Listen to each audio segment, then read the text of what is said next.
kang pinagpala sa babae na at pinagpala naman yung anak na si Jesus.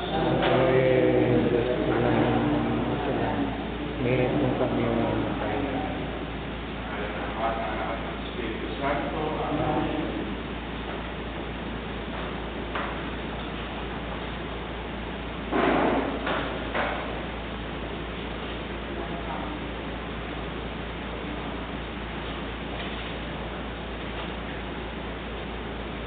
Pupunta po tayo ngayon sa ika-6 na kabanata ng aklat ng Deuteronomy.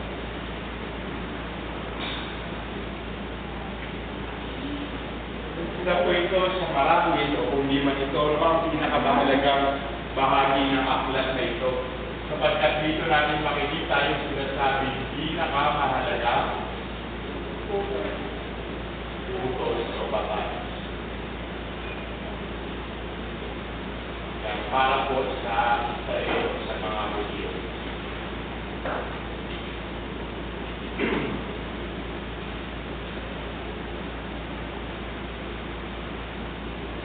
Kaya para lubos po natin yung maunawaan, maaari po natin makita na yung aklat po ng Deuteronomio ay nasa gitna ng pagitan ng dalawang bahagi ng Biblia.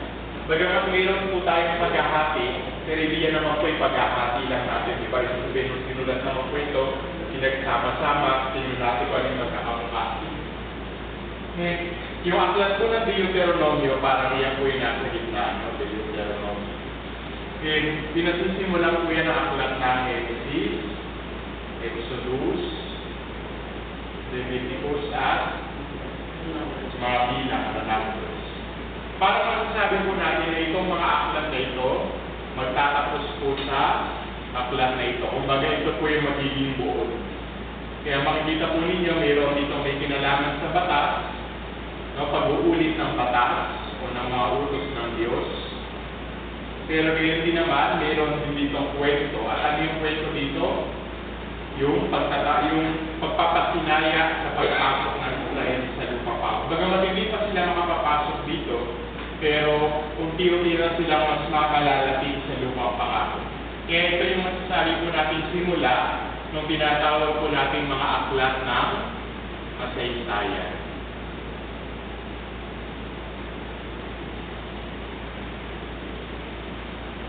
Dito na po yung aklat ni Josue, tapos yung aklat ng mga hari, saka yung mga aklat din po ng mga kronika. Puro tungkol na po ito sa kasaysayan. Pag ito po binasa niyo, puro kwento na ang nilalaman. Dito, halo pa batas, saka ilang kwento bago pumasok sa lupang pangako. Ngayon, dahil nasa sa gitna po yung aklat ng Deuteronomio, nandito po yung buod o yung pinakamahalagang batas para sa kanila. Kaya, yan po ang pagtutuwa ng pansin natin at papagsabi nila.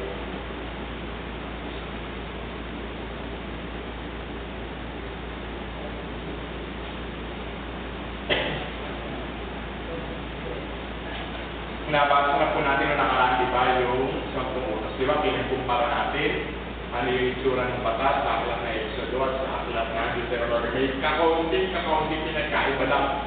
Pero more or less, pareho po na nilalaman. Kaya basahin po natin ano yung nilalaman nito. Chapter 6.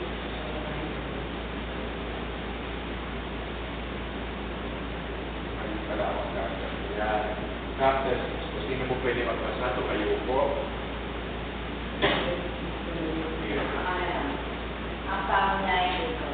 Ito nga ang unang dalawa ng binibigay niya sa akin, na siya rin yung tutuloy sa lupain ng tataunin. Ang mga ito ibigay sa inyo ni Yahweh at sa inyong mga anak at sa mga susunod na salinahin upang magkaroon kayo ng takot sa kanya. Kung ito'y susunod ninyo, mahaba ang inyong buhay. Kaya nga, pakinggan niyo ito at hindi mabuti. Kung magkakaroon tatagana kayo at darami ang inyong langit. Pagtingin mo sa lupain pinangako ni Yahweh, ang Diyos ang inyong mahaling puno, sa lupain mayaman at sagana sa lahat ng bagay. Pakinggan mo, O Israel, Yahweh na ating Diyos, ang daming Yahweh. Ibigin mo si Yahweh ng iyong Diyos ng buong puso, buong kaluluwa at buong lakas. ang mautos niya, itanim ninyo sa inyong puso. Ituro ninyo ito sa inyong mga anak, pag-aralan ninyo ito sa inyong tahanan, sa inyong paglalakbay, sa inyong pagtulog sa gabi, at sa inyong pagbangon sa umaga. Ipulupot ninyo ito sa inyong mga kamay, bilang sanda, dahil sa inyong noo, isulat sa mga hamba na pintuan ng inyong bahay, at mga tanak-tanak. Okay. Ngayon, isa-isayin ko natin. Ano nga po nakalagay na pagsasalarawan po sa lupang pangako dun sa dulo po ng ikatlong versikulo? Lupang mayaman sa lahat ng bagay na yung pamilya. Para lang po ba din kaya ano yung pagsasalarawan ginagamit sa wikang Ingles? Kasi ito po yung paulit-ulit. Yan, tama po, no? So, ang lupang pangako, yung promised land, sa English po, ang nakalagay po sa Biblia ay land, flowing, with milk and honey. Kasi nakalagay sa Tagalog na parang itinali na kasi ito po ay simbolismo yung Tagalog para ibinigay na yung kahulugan. Ano? So parang ang kahulugan ng milk and honey ay sagana sa lahat ng bagay. Ano? Pero bakit nga ba milk and honey? Yan. Kapag ka po isang lugar, sagana sa gatas, sa malagagaling ng gatas, sa mga hayop at halimbawa, baka, kambing, meron din gatas yan. Wala naman siguro kalabaw ito. Yeah. Pero anong kinakain niyang baka sa kambing? Wala pang feeds, no? So, ibig sabihin, yung lupain nito ay mayroon ding tubig, no? Ibig sabihin, sagana yung lupain kasi may tumutubong daw.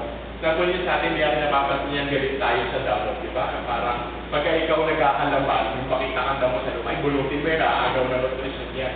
Pero ibig sabihin, kapag doon mo yung lugar mo, ibig sabihin, mataba yung lupa. Kasi mayroong mga nabubuhay ng mga damon sa Israel, wala po talaga kayo makikita masyadong na ewan ko ang tinawag na landlord. Hindi, may mga lugar po talaga, yung mga malalapit sa springs of water, ano, yun yung mga madamo, yun yung buhay, tingnan, yun yung mga green, yung mga agricultural land din naman sila. Pero hindi kagaya sa atin, saan ka man tumingin, basta may iwanan ng lupa, may damong tutubuan. Kaya sa kanila napakahalaga nun, mayroong lugar na yung mga inaalagaan nilang hayop ay makakakain ng maayos. At kaya sila makapaggagatas na flowing, ano ibig sabihin, tatakot-takot na gatas ng meron. Ibig sabihin nun, masustansya talaga yung lupa na kanilang kinalalagyan. Ano? Kaya makikita nila na iyan ay biyaya talaga ng Diyos. At paulit-ulit natin maririnig yan. Siguro talagang ang panahon nila yan ang pinakamasarap na inumin, gatas. Ano, siyempre, alaga na sila mga Diyos noon. Ano? Di ba, nung panahon ba yung ginagawa na agad nilang inumin yung mga prutas, ano? Pero malaman siguro baka kinakain pa lang nila. Pero ibig sabihin, isa ito sa mga masasarap inumin. Kasi wala ka namang gagawin niya kundi bigayin dun sa hayop. Pero paglabas nun, ano, talaga, alam na rin siguro nila masustansya dahil gumaganda siguro katawan nila. Pero isa sa mga pinakamasarap na ito. Hindi naman hindi may tatanggi. Di ba masarap naman talaga ang ulul pukyutan? Di ba napakasarap? Halos lahat naman ng matamis, masarap para sa atin. Ano, iiwasan na pag nagkakasay lang na. Pero ang hangin, hindi ito may inang yata ito sa ano, no? Kahit mayroong diabetes, ano, hindi gano'n kasama. Oo. Kaya talagang masarap na pagpasalarawan sa kanila yung honey. No? Kaya parang pagka sinabi yung land flowing with milk and honey, parang ito yung pinaka-aasam-asam mo na lupain noong panahon nila. Yun nga lamang ay nagsalin po sa Tagalog ng Biblia at inalis na yung pagsasalarawan. Ano? Parang ibinigay na yung interpretasyon niya doon sa salarawan. Kaya ibig sabihin, halimbawa, pag tinignan niyo po yung mismong Hebreo, ito po yung mga makikita ng salita. Sa English, ito rin yung ginagamit. Yun nga lang nung nagtagalog. Aminin ko po kasi yung mga gamit yung Biblia, hindi po mga Katoliko ang nagsalin niya. No, ang nagsalin po nila yung mga Protestante. Wag po kayo maging bigla. Opo, yung Tagalog. Yung tinatawag ko, pala natin na pagkakalan niya dati. magandang balita. Mayroon din pong mga Katolikong paris na ay matang naman maganda po yung magandang balita. Mayroon din pong mga paris kasama, pero yan po isang ecumenical word kung tawagin, nagtulong-tulong. Kasi di po kagaya sa Estados Unidos, yung mga English po ng Biblia, meron po talaga mga paris na nagtulong-tulong o pag-isali nito sa Katolikong pamamaraan. Kaya makikita nyo rin po, mayroon sila mga footnotes na po kami mga paliwanag ng Biblia kung hawak niyo walang paliwanag sa babayan. Huwag niyo na pong hindi yung mga paris kasi iba po yung konteksto talaga ng paris dito sa kanang paris sa ibang bansa. Meron pong mga paris din dito na eksperto po ng banal na kasulatan, pero nakadestino rin sila sa parokya. Kaya isipin niyo na po yung handila yung kanilang pagiging eksperto sa banal na kasulatan. Kaya hindi po tayo nakabuo talaga ng grupo na talaga magsasali ng Biblia na talagang mga Katoliko lang ang gumagawa. Sinong araw naman po, maraming siguro ang Biblia gamit ng mga nakakatanda sa atin ay Espanyol. King James po ba pero? King James. King James. Opo. Hindi po, hindi po talaga Katoliko yan. Ano mga American Opo. Yan. Bibigay ko nga pa yung mga para makita nyo lang ano yung issue po sa translation. Kaya, yan po, may mga tumutulong pong pare, pero namumuna po dyan mga protestant. So, kinukonsulta naman nila tayo, pero, kaya kung mapansin nyo po, yung magandang balita Biblia, pinag-iingat kayo, yung mga design po niya, may cruise ba yan? Ito kasi may picture naman ni Pope Francis. Nililigyan yata nila ng cruise na tanda sa baba. Ayan o, yan. Makita niyo sa video, may cruise. Kasi meron pong version ng Bible, ayan yung may Biblia, na walang cruise. Kasi yung isang title ko yung maganda ang balita Biblia, pang-Katoliko at saka pang-Protestante. Kapag, ayan, yan nga po yan. Yes po eh, kasi pagka sinabi ko, di ba, may Deuterocanonico. Pag inalis po nila yung Deuterocanonico, inalis po yung cruise, pang-Protestante. Iisa lang po yung gamit natin. Yun ang pinagkain, mawawala po yung mga aklat. Kaya pag bibili po talaga kayo ng Tagalog, yan, hindi ka nangyayari. Yun po yung kakambal ng cruise na yun. May cruise po, pag bukas mo sa loob, may hindi kaya po automatic yan kasi ang ipapamigay po niya na yung Bible Apostle. Kaya makikita niyo may cruise. Sa Tagalog po yan, yan yung palatandaan. Kasi yan lang, mahirap po kasi magsali ng Biblia. Isipin po yung isang tao ang gumagawa niya at saka talagang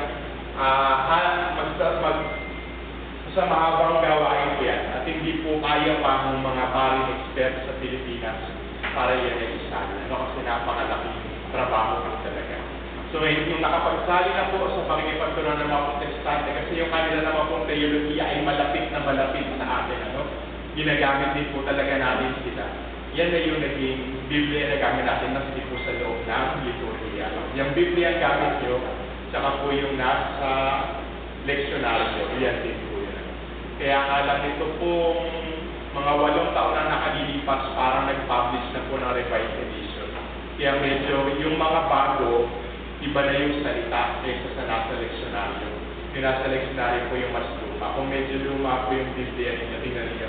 Ay parang magandang balita Biblia. Ay magkaiba ng salita. Pag nakita niyo po may revised edition, may nakalagay ba dyan? Kaya ililista ko yung mga tinatanggal. Ay, okay. Meron. Masaya ko lang.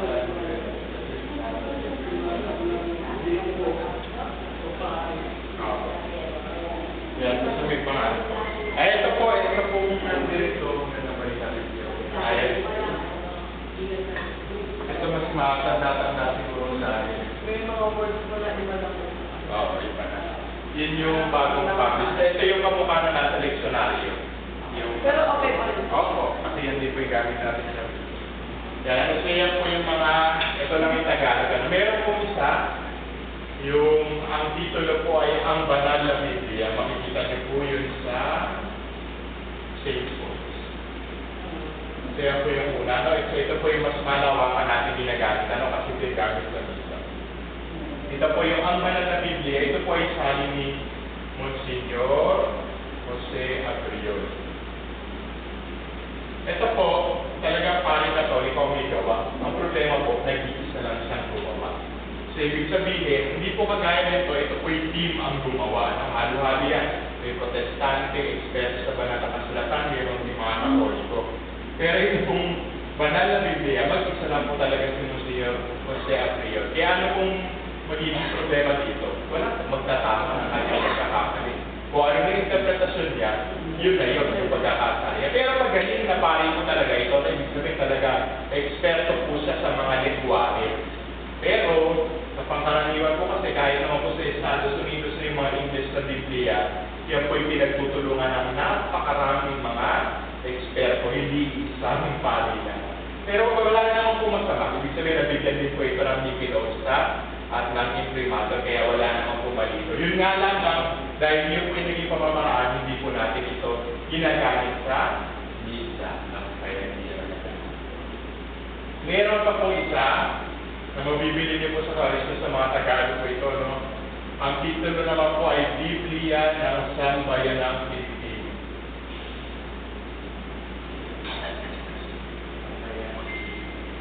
Ayan, no? Ito po ay nilasahala na po ng Clarissa Publication Foundation. Ito nga lang din po ay sa amin din po ng protestante na ginagamit din naman natin. Pero nabigyan din po ito ng Nikilosta at saka imprimatur. Wala po tayong kawalan kasi dito po sa Pilipinas mahirap po talaga. No? Kasi yung mga pari dito, nag-i-expert naman sila sa banal na kasulatan, nauubos din yung oras nila sa paglilingkod sa mga. Sa Estados Unidos po kasi dahil mas konti yung Katoliko, tapos medyo marami-rami yung pare, kapag ka ikaw ay mga ekspertong ganyan, talagang hindi ka masyadong maaabala. Mauubos na yung maghapon mo para lang magsulat ng mga libro at magtrabaho para sa mga pagsasaling ganito. No? So yung mga pare po dito sa Pilipinas, wala ganyan masyadong panahon. Ano? Kasi makita niyo naman po yung schedule namin. Ano?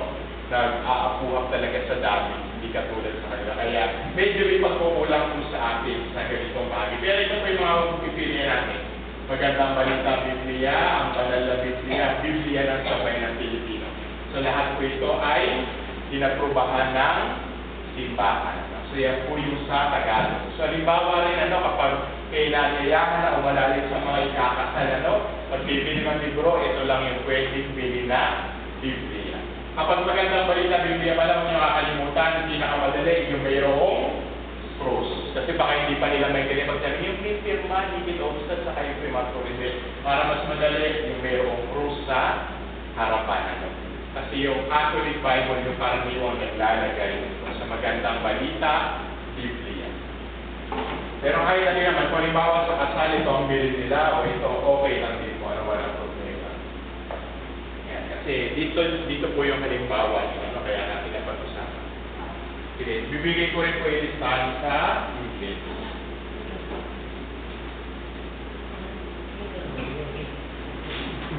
Pero kung tatanungin niyo po ano yung mumukha, ito pong una o ikalawa, itong dalawa. Ang problema lang po dito sa ikalawa, medyo matandang mga salita po yung gamit.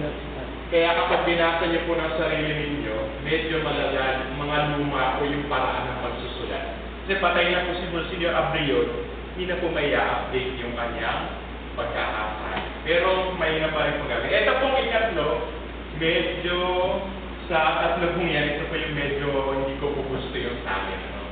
Pero pwede nyo naman din pong gamitin, pero ibig sabihin, ito nga po kasi talaga yung talagang gawa po ng mga protestante lang na inaagap po yun.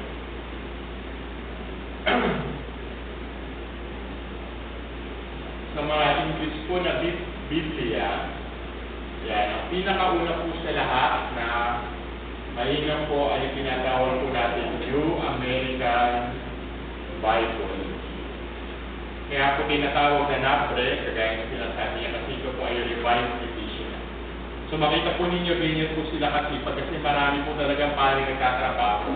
So yung nauna pong version, palagay ko po mga 1980s inilabas o 1970s, nakapaglabas na sila ng revised edition ilang taon na nakalilipas ngayon. Kaya mga 10 years ago, o hindi lang maigit 15 years ago, may revised edition na kaya kahit maayos na yung unang gawa nila, nirevise pa po nila para maging mas maayos. Siya po yung New American Bible. Lagi po yan ni Cruz, saka ang gumawa po talaga nitong sari na ito statement ay mga Katoliko pari na eksperto. No, meron man po mga lahi po, pero eksperto rin sa banal na kasulatan o kaya mga pari. Pero lahat po sila Katoliko. Siya po yung kaibahan ng New American Bible. Kaya kung kayo po ay marunong magbasa ng English, ito po ang pinakamahinang na Biblia ang basahin. Kasi nga po kagaya ng sinabi ko kanina, ito po yung mayroong mga footnotes. Kaya kapag binasa ninyo, may gabay na rin kayo sa pag-aaral sa baba. Siguro po yung pinakamura po nito nasa 500. Kung pangbabasa po ninyo, siguro yung malaki-laki mga letra. Pero may mas mura po siyempre yung maliliit. Kaya aantukin kayo pag nagbasa. Kaya po ano po gusto niyo pong basahin. Pero kung gusto niyo talaga ng libre, pwede pong buksan yan sa inyong mga cellphone. Mayroon pong app. Kaya pinakamadali, mayroon pong website, yung tinatawag pong USCCB. Yan, ito pong USCCB, ibig sabihin po niyan United States Catholic Conference of Bishops, parang CBCP po sa akin. Pero sa US po, sa website nila, nandoon po yung New American Bible. Ito po ba USCCB.com o .org? Dati po sa... Madali yun siya.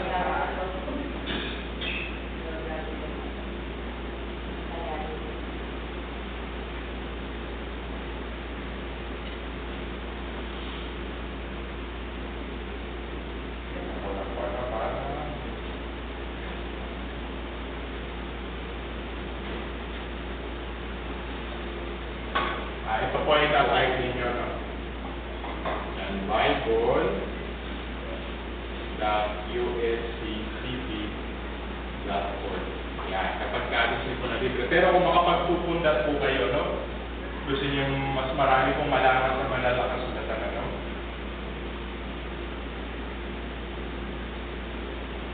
Yan, ay pwede naman po kayo magpunta, no? Pumunta po kayo ng St. Paul, sabihin niyo po New American Bible. Maraming klase po ng New American Bible. May maliit, may malaki, may pangkasal na kulay puti. No, iba-ibang klase po yan doon. Mahigit 3 yata. Kaya may pagpipilian po kayo depende sa kakayahan niyo kung pumili kung gusto niyo po ito.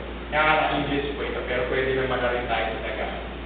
Kalawa po, yung tinatawag po, ito po ang abbreviation po ay NABRE. Yan.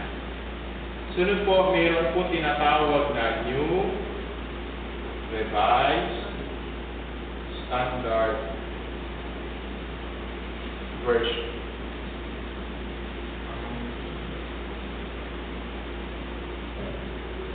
Yan, NRSV na po. Ito pong NABRE, yung luma po, ang tawag po dun sa luma ay NAB. Wala naman pong masamang gamitin yan. Ano kung yan ang mabibili nyo? Diba, may magregalo sa inyo, matanggap yung NAB. Okay po yan. Pareho lang po yung mga nabago lang po ito sa revised edition. Hindi naman po mali yun. Ano, ibig sabihin yung mga na-discover lang po siguro sila. O kaya iniakop na po nila yung salita. Kaya no, para mas maging napapanahon sa ating panahon. Ano, kaya yung mga binabago sila. Ito naman po New Revised Standard Version. Ano, yan. Makikita nyo rin po yan. Meron din pong kakampanyan, siyempre yung mas luma, yung Revised Standard Version. At meron pa yan, siyempre mas matanda yung Standard Version, pero baka hindi na natin maintindihan. Ano? Ito na lang yung available na pareho. Revised Standard Version, tsaka New Revised Standard Version. Alam ko po, meron din sa St. Paul's po ito. No? Ang pinagkaiba po, ito po, wala po itong mga footnotes. Kaya kapag binasa niyo, mas malinis ito kasi walang mga ito po kasi medyo masikip, kasi madaming nakalagay sa ilalim. Kesa po yung Revised Standard Version, kung gusto nila po basahin ng parang kwento lang, ito po yung malinaw. Meron pong mga bansa, ang gamit po nila sa mga leksyonaryo nila ay ito, meron pong iba ito. Depende po sa kung ano yung malapit sa kanila, konteksto. Kasi bago niyo po po, pare-pareho yung English yung salita, pare-pareho na sila ng pamamaraan ng paggamit ng mga salita. Halimbawa, kumpara niyo po iba po yung Tagalog ng Maynila, sa Tagalog ng Bulacan, sa Tagalog dun sa Batangueño, sa Quezon, iba po yung pamamaraan ng pagsasalita natin kahit sa Laguna, no? Kahit pare-pareho tayo dialect. Siguro din po sa English, kaya may iba't ibang version. Pero ito po sa English, pare-pareho pong maganda kasi Kasi lahat po ng mga gumawa nito, puro mga eksperto sa banal na kasulatan.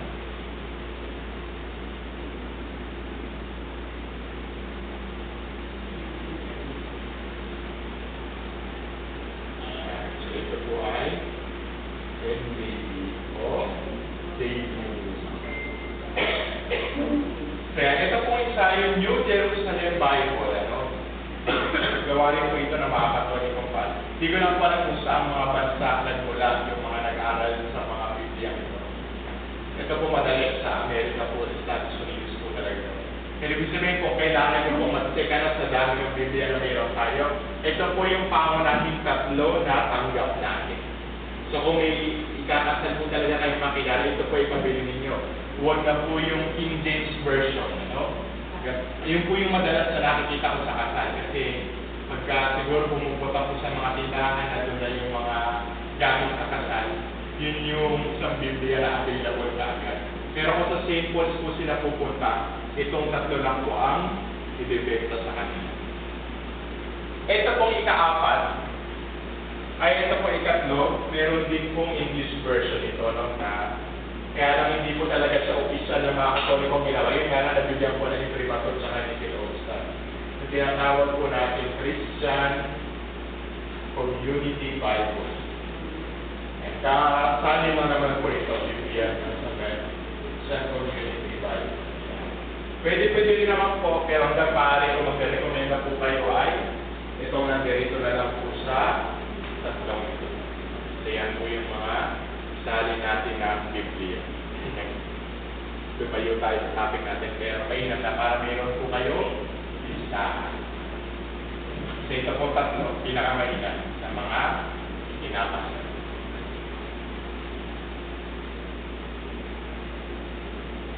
Ito rin pong magandang balita Biblia, may English din po ito. Yung Good News Bible. No? Pwede rin naman kasi meron pong mga may cross nun, ano? Kaya lang ay mas mainam po talaga sa atin. Pero ibig sabihin, pag tinanong kayo Katoliko ba ito, pwede gamitin? Pwede po basta mayroong cross, ano, yung may Nikilos. Kapag walang cross, ibig sabihin yung version nyo ng mga Protestante. Kasi pareho sila English, Tagalog. Isa po kasi yung naglalathalang niya nagpapublish. So yun yung panandaan nila. Para pag Catholic edition, mayroon pong cross na harapan. Good News Bible. May tanong ko po ba kayo? Pero baka may mga na-encounter pa kayong Biblia na hindi ko po na-alala. Sino ba sumulat ng Santong Pasyon? Ba't parang mas detalye yung nakalagay? Ay, hindi ko po sigurado. No, kung pinagtatanungan po kasi talaga kung sinong pari po yung sumulat ng Pasyon. Ano? Yung Pasyon po kaya po yung detalyado. Mayroon po nakahalo doon na tinatawag po natin mga tradisyon ng simbahan. Halimbawa po si Santa Veronica.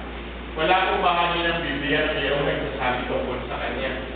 Pero alam natin yung kwento niya si Veronica, di ba? Nasa yung mga imahin tayo niya. At kahit naman po sa Roma mayroong debosyon. Ano? Mayroon po kasi talagang relikya ng birang ni Veronica na nandoon po sa Vaticano. Nilalabas po yun. Minsan sa isang taon yung tela na ginamit na itinamunan sa ating Panginoon Jesucristo. No? Ito po, yung mga kwentong yan, ay sa tradisyon, ano pag sinabi natin tradisyon, yan po ay mga kwento ng simbahan noong panahon una. Hindi lang naman po yung Biblia yung pinagbabatayan natin ng kasaysayan eh. Halimbawa, kasaysayan ng Pilipinas, di ba? Hindi naman sa Biblia makikita yun, di ba? Pero may kasaysayan tayo. So, ganoon din ang simbahan. Bukod sa Biblia, mayroon pa tayong ibang mga pinagbabatayan ng ating kasaysayan. Ano kaya yung mga kwento tayong ganito kahit wala sila sa Biblia? Ano po ang halimbawa na wala sa Biblia? Ang mga pangalan na ito. Si San Joaquin at si Santa Ana. Wala po sila sa Biblia, pero ba't alam po natin yung pangalan nila? Dahil tinatawag natin tradisyon, yung mga kwento, kasaysayan ng simbahan.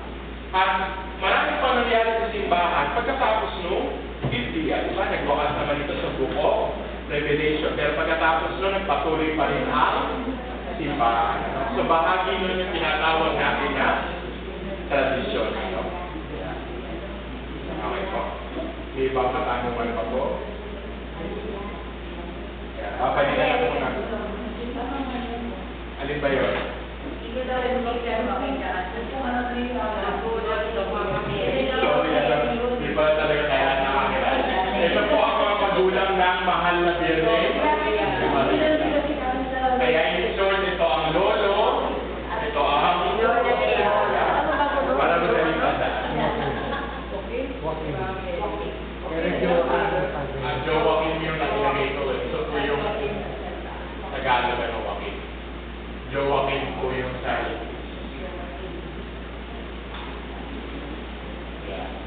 may tanong pa po kayo? Kung sino po yung mga tsahin ni Jesus, hindi ko na po kilala. Hanggang lolo-lola lang po yung nalalaman. At yung mga magulang po ni San Jose, ayan mga tsahin na kaya pinsan na yan. Hindi ko na po kilala yung mga kapatid na Rana Virgen Maria, yung mga kapatid ni San Jose. Yung magulang ni San Jose, hindi ko alam kung nabanggit yung nanay. Pero tingnan niyo nga po anong pangalan ng tatay ni San Jose, saan niyo makikita? Sa Bible. Saan? Sa Sa Luka. talaang kanan. Sige nga, tingnan niyo po anong pangalan ng mga kapatid ni San Jose. Tingnan niyo, saan niyo makikita yung talaang kanan? Baka wala na. Sa Mateo po yun. 1.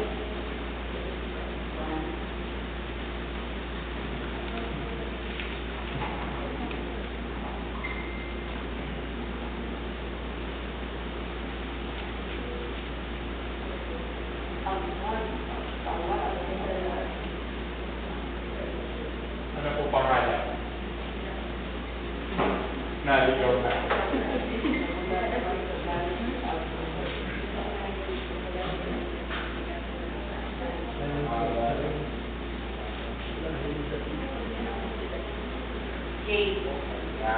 Siya po. So yung po yung pangalan ng mga ni Jose. Wala yung asawa na ginilagay po. So di natin malalaman kung sino yung lola. Mga off yung pangalan ng lolo sa kabilang bahay.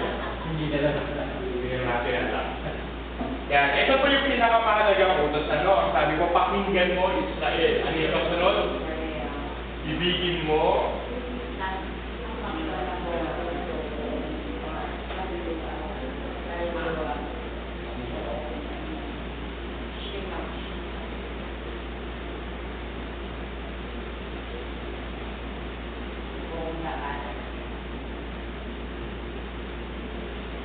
Hanggang sapa.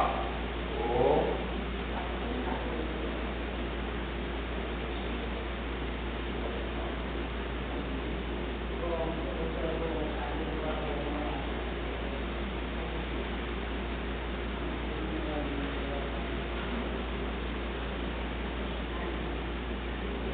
Yan. Tama po kayo, no? So ito po yung tinatawag na Shema. Napag-usapan na po ito ng medyo mas kauntikan. Yan. Ito po yung itinuturing pangkaraniwan na pangunahing batas. Ano? Kasi ano yung ikalawa niya? Ibigin mo ang iyong kapwa gaya ng iyong sarili. Pero, ang sabi po ng mga Israelita rin, ano, kaya ang tawag po nilang dito ay Shema Israel. Ang pinakamahalagang utos daw po talaga sa lahat ay ito. Ito po ang pangunahing utos sa Israel. Ano yan? Makinig. No? O pakikinig. Yan po ang laging itinuturo ano kapag ito na ang bahagi marinig natin. Bakit po ba mahalaga na makita natin na iyan ang pinakamahalagang utos? Kasi bago pa man natin ibigin ng Diyos at sundin ito bilang batas, ang pangunahin mong kampanin ay pakinggan ang Diyos. Kasi paano mo malalaman at maunawa ito kung di ka makikinig sa Kanya? Lalong-lalo na yung pakikinig na tinutukoy dito sa Shema Israel, hindi lang po yung pakikinig ng ating mga tainga. Diba? Ano ang hinihiling dito na makinig sa atin? Yung ating buong pagkatao, lalo higit yung ating puso. Ano ba pinagkaiba kapag yung puso ang nakikinig? Ibig sabihin, uulawain mo yan at sisikapin mong pahalagahan sa iyong buhay. Kaya nga tingnan po ninyo itong Shema. Ano po ang sabi dyan? Mga pagsasalarawan sa atin, paano tutubig na iyan ay pahahalagahan? Ano pong gagawin? Una, ilagay sa puso. Ano? Take to heart these words. Ano po yung nakalagay sa sentence? Oo. Alam po ninyo, dito po ang nakalagay sa inglés ay drill them into your children. Ano yung sabihin ng drill? Ipagdikdikan mo. Hindi lang sasabihan ituturo. Ano? Di ba ka man anak, ganito gagawin. Ano? Ibigin mo ang Panginoon mo Diyos. Hindi, sa kanila, kailangan sa ulo talaga ng batang yon at walang ibang bubukas sa kanyang bibig pag tinanong mo siya kung ano yung sima kundi ito. Didikdik mo talaga sa kanila. Dapat alam na alam nila yan. Hindi ka pwedeng tumanda sa isang Hudyo, lalo na yung mga lalaki na hindi nila alam kung ano yung nilalaman ng Shema Israel. Ano po kasunod dyan? Kung sa inilig sa mga bata? Sa labas man ng bayan o sa inyong tahanan, sasabihin ano, ikaw man ay abala o namamay ibig sabihin, uulit-ulitin mo to. Ba uulit-ulitin mong sabihin? Maganda rin po yung pag-uulit-ulit na sabihin. No? Kasi ano po ba yung pangkaraniwang dahilan? Bakit po tayo nagkakasala? Nakakalimot. Kasi bagamat marami naman pong alam yung ating isipan, kapag nasa sa isang sitwasyon na tayo, parang nawawala na lahat yun, di ba? Parang natutuon na lang tayo, ano ba yung parang gusto natin gawin? O kaya yung, lalo na sa mga sitwasyon na nakagigipit, ano ba yung pinakamadaling paraan para tayo makaalpas dito? Kaya parang nakakalimutan natin lahat yung dapat na mayroon tayo. Maganda na rin siguro yung ginagawa ng mga Israel, paulit-ulit sila. At least alam nila na iyan yung dapat nila maging prioridad sa kanilang buhay na dapat nila ulit-ulitin bilang mga tao. Ano? Kaya ibigin mo ang Panginoong Diyos ng buong puso, ng buong kaluluwa, ng buong pag-iisip, ng buong lakas. Lahat-lahat sa pagkatao mo, no? Para sa kaibuturan ng iyong puso, ang Panginoon ang iibigin mo. Ibig sabihin, lahat ng magiging desisyon mo sa iyong buhay, dapat hindi magiging taliwas sa pangunahing utos na yan. No? Problema kapag nakalimutan mo yan. Kaya sila napakaingat nila. Siguro maya sinasabi nila yan, no? Habang wala silang ginagawa, habang nag-uurong ng pinggan, siguro yan ang dapat paulit-ulit na sinasabi. Para hindi mo makalimutan, no? Habang naglalakad ka. Kasi sabi dito, di ba? Whether you are busy or at rest. Ibig sabihin, basta wala ka siguro kayo sa kausap, ito yung paulit-ulit mong binabalikan sa iyong isipan. Gawin ninyo para makita kayo. Hindi nagsasalita yun. Mukha ng mukha yung bilis. Pero palagay ko makakatulong to, seryoso po ano usapan. Kung gusto nyo talagang maging mabuting tao. Diba, para ulit-ulitin nyo po sa puso nyo kapag wala. Kaysa kung ano-anong bagay iniisip nyo. Kaysa iniisip ko, ba't kaya nabuntis yung kapit-bahay? Sino kayang amanod na? So parang kaysa isipin nyo po yung buhay na bata, ito po paulit-ulit. Iibin ang Panginoon Diyos ng buong puso. Kaya paulit-ulit. O, hindi pa po sila ako kontento sa pagpapaulit-ulit. Ano ba po sabi ng Diyos sa kanila?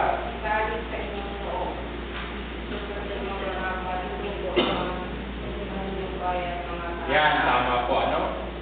Ano pong tawad kung sa nilalagay sa sinabi ko po yun nung nakaraang kailan. Letter P po ang simulan.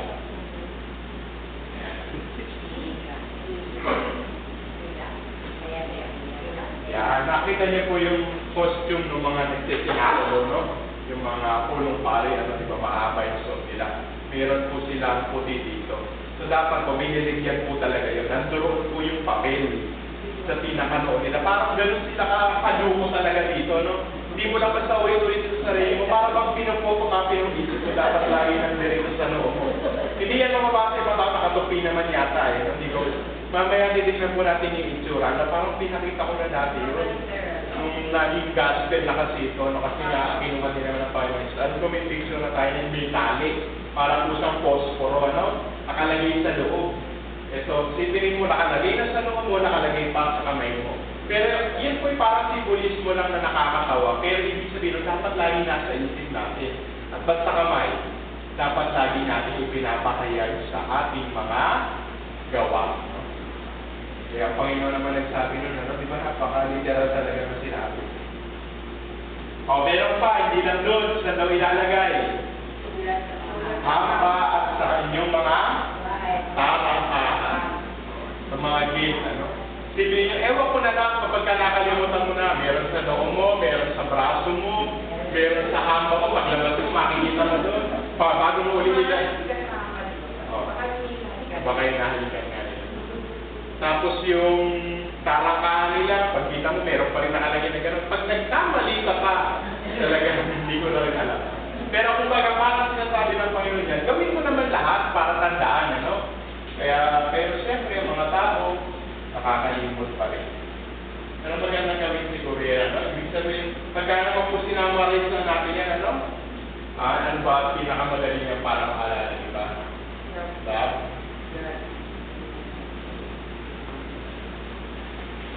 Ang gabay yung Father, ginagawa ba yun ng mga kulit? Parang hindi ko na po, kasi parang modero na rin yung suot nila. Pagka nagsusuot talaga.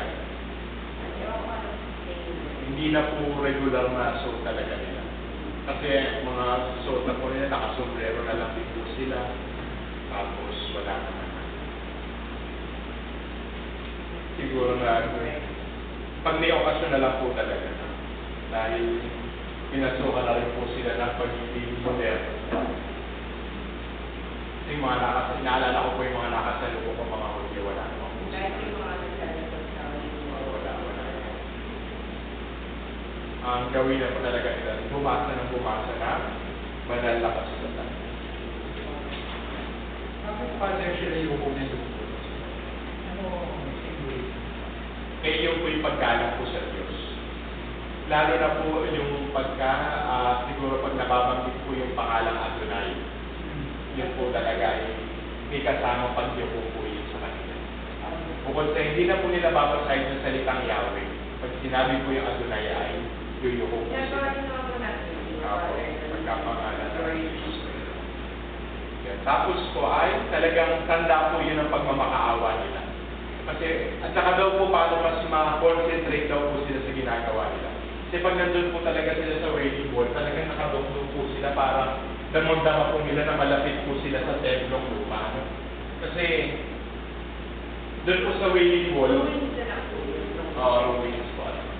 Kapag ito po yung pinaka-wall na natira po, na malapit sa templo. Dahil nga po medyo prominente sila nga po yung patriarchal society po talaga.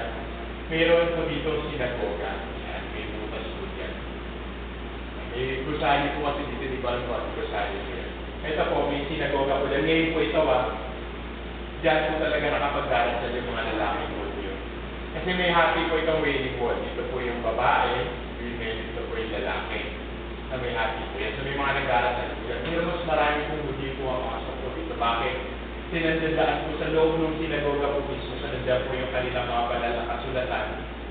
Nandoon po meron po parang altar doon, na nandoon daw po talaga nakatutok yung mismong kapa ng tipan. So pinaniniwalaan yun yung pinakamalaki. So kaya talagang doon po sila nagdudukdukan ng gusto. No? May mga upuan po doon, meron mga na maghapon, doon nagbabasa talaga ng Biblia. Talagang pakiramdam nila sa lugar na yan, napakalapit nila sa Diyos. Yan, ito dyan po yung sinagoga papalo. Talagang habang nagdadasal po sila ay yumuyuko po sila para daw po talagang mas matuon yung kanilang atensyon sa kanilang ginagawa. Sa akin po, yung adoration chapel. Ano yun? Adoration chapel. Ano yun? Yung sa akin. Parang gano'n, pero magkaiba na kasi mas malalim naman sa atin yung adoration chapel, yung pananampalataya natin sa presensya ni Cristo sa banal na sakramento. Okay po yan. Bilang pagkatapos na lang po ngayong gabi, tapusin na po natin yung buong kabanata na ito. Yan, para sino po pwede magbasa ng 10. 6 pa rin po tayo, pero tingnan po natin kung ano yung mangyayari kapag may tapat. Babalalas sa pagsuway. Sinabi na kayo, Iniyaw, susway na nangako niya sa inyong mga ninunong na Abraham ay Isaac at ako. Maninirahan kayo sa malalaki at magagandang lungsod na hindi kayo ang nagtakal. Titira kayo sa mga tahanan sa lahat ng bagay, ngunit hindi ninyo pinaghirapan. Iinom kayo ng tubig na galing sa mga balong hindi ninyo inukay.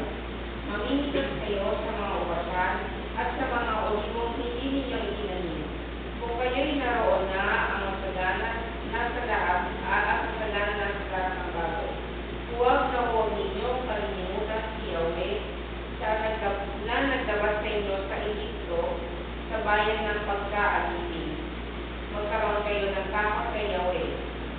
tuturan ninyo siya at sa kanyang pangalan kayo manumpa. Huwag kayong maglilingkod sa Diyos-Diyosan ng mga bayang pupuntahan ninyo sapagkat si Yahweh na inyong Diyos ay mapanisunuing Diyos. Kapag sumamba kayo sa Diyos-Diyosan, maggalit siya sa inyo at tinipulit niya kayong lahat. Huwag ninyong susunugin si Yahweh sa inyong Diyos, tulad ng ginawa ninyo sa Masa. Sundin ninyong mabuti ang kanyang mga utos at mga tuntunin. Gawin ninyo kung ano ang tama at mabuti sa paningin ninyo at mamumuhay kayong matiwasay. Pagkasakot ninyo ang lupain pinangako ni Yahweh sa inyong mga ninuno. Mapapalayan ninyo ang inyong mga kaaway tulad ng pangako niya sa inyo. Kapag dumating ang araw na itanong ng inyong mga anak kung bakit kayo binigyan ni Yahweh ng kautusan at mga tuntunin, ganito ang sabihin ninyo. Noong araw, inalipid kami ng Paraon sa Egypto. Pinalaya kami roon ni Yahweh sa pamamagitan ng kanyang kapangyarihan. Nasaksihan namin ang maraming kababalaghan ginawa niya laban sa Paraon at sa mga Egyptyo. Nilabas niya kami sa Egypto upang dalhin sa lupain na nangako niya sa ating mga ninuno. Ibinigay niya sa amin ang kautusan at mga tuntunin ito upang magkasay kami ng takot sa kanya. Sa ganoon, tatagal ang kapayo at iingatan niya tulad ng ginawa niya sa akin ngayon. Ginagawa niya sa akin ngayon. Nalulugan tayo ng Diyos natin si Yahweh kung susundin natin ng buong katapatan ang lahat ng ipinag-uutos niya sa atin. Yan. So yan po ang kabuuan ng pangako ng Diyos sa bayan ng Israel. Kaya parang hindi lang siya basta nagbibigay ng batas sa kanila, kundi pinatatakam na po sila dun sa mangyayaring tagumpay nila na pagsakop doon po sa lupang pangako.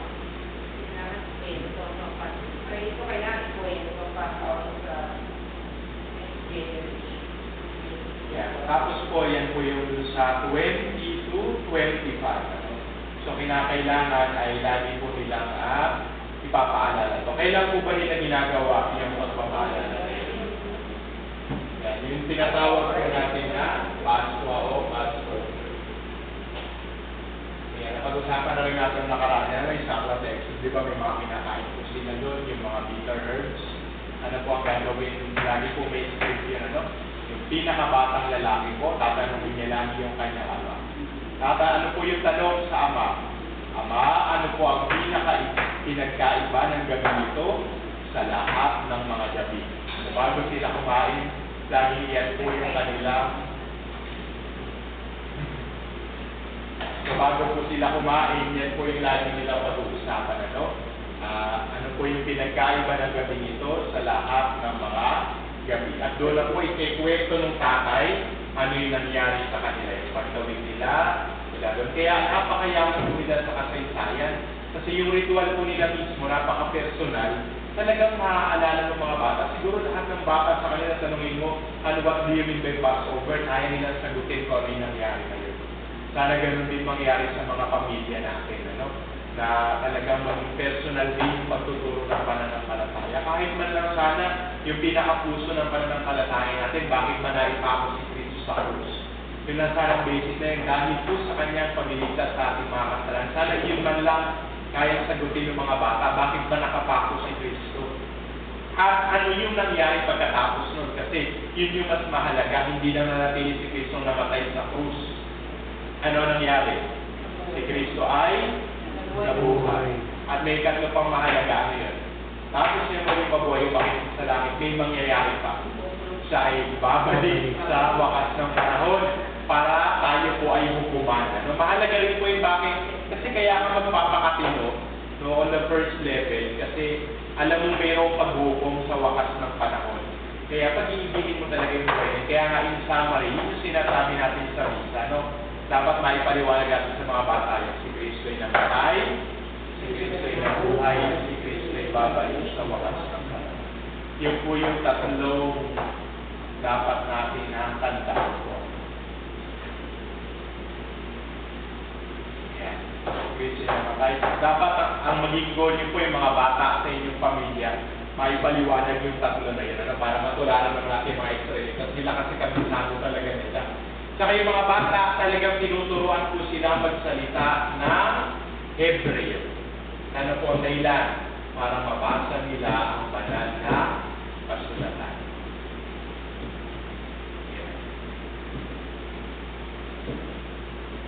Kaya maalala niyo po si Jesus. Mamaalala niyo ano po ang wika na ginamit ng Panginoong Yesus. Ramay. Yan po yung salita niya, Aramaic. Pero magkataka po kayo, nung nandoon po siya sa sinagoga, pinagpuklat siya ng banal na kasulatan na bata niya. Yung aklat ni Propeta Isaiah. Yung aklat ni Propeta Isaiah, malamang sa malamang nasa Hebreo. Pero bakit niya nabasa? Kasi yung mga bata sa kanila talagang tinuturuan tungkol sa banal na kasulatan. No, kaya may assignment kayo, no? Puro niyo sa mga bata yung Kristo ay namatay. Bakit namatay si Kristo? At ano nangyari pagkatapos ng kanyang kamatayan? Si Kristo ay nabuhay. At pagkatapos nun, umakyat sa langit si Jesus. Pero siya ay babalik sa wakas ng panahon. Kaya may mga kabayan mga po kayo.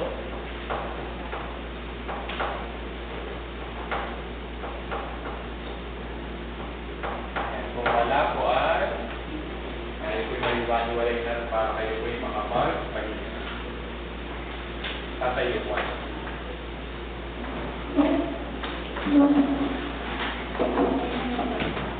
Sumainyo ang Panginoon.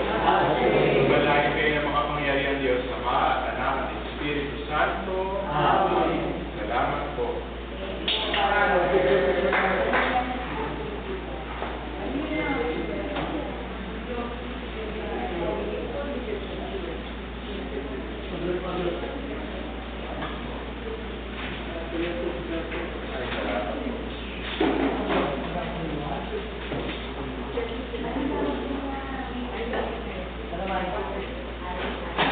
Ano po?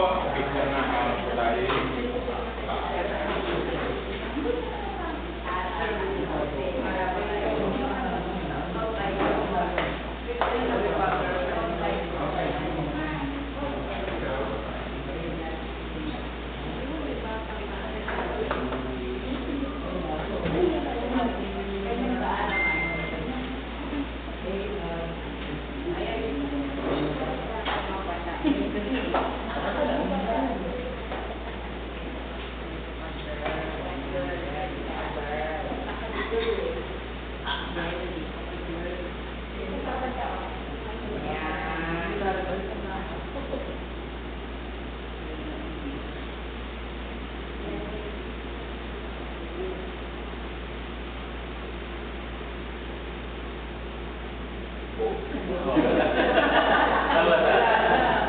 Ay, bang po. Ayan.